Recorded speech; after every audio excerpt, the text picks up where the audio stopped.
So here we have this rectangular plot, and you'll see that the cost of fencing is along one side 200 per feet. So since our goal is to reduce it, I will put that fencing on the shorter side, and let's call that the width, W. This is the longer side, and we'll make sure that we have this condition. This is W, this is L. So the cost here, the remaining sides, is 100 per feet, so that's 2L plus W. That's the length. I'll multiply this by 100 plus 200W. That's the cost. And this is what I need to minimize. We're also given that the area is 60,000, so L times W is 60,000. So I can replace L in terms of W. This is separate here. L is 60,000 over W. So if I do this, this is, I can actually factor out 100. So 2L plus W plus 2W,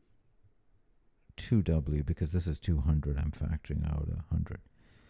So that becomes 100 times 2L plus 3W, and that becomes, I'll replace that here, 120,000 over W plus 3W. So this is the function that we're trying to minimize.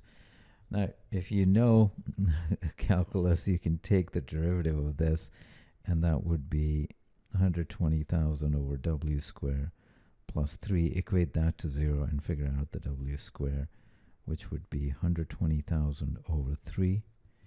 So that method will work, and then in this case W would be 200, and then from this L is 300, and they're asking for the lowest possible cost, and we just plug that in here.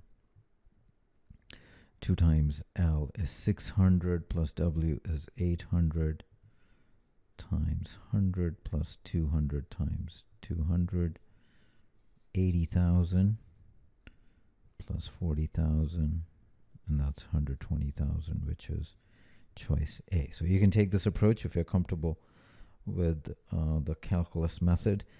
The other one is we're trying to find the least possible value of that. So if we look at these two terms, their average is this, that if this is the first term, second term, and I can use the arithmetic geometric mean inequalities, which is the arithmetic mean of any two numbers has to be greater than or equal to their geometric mean. So that has to be equal to the product of these two terms, and their product is 360,000. This is square root of 36 is 6, and then you have 4 zeros, so that becomes 2 zeros. That means this piece has to be greater than or equal to 1200.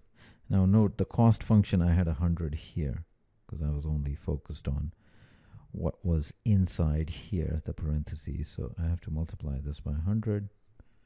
So I get 2 zeros here. So you can see has to be greater than or equal. That means the least value is 120,000. So this is kind of a helpful way. I mean, I didn't think of it this way.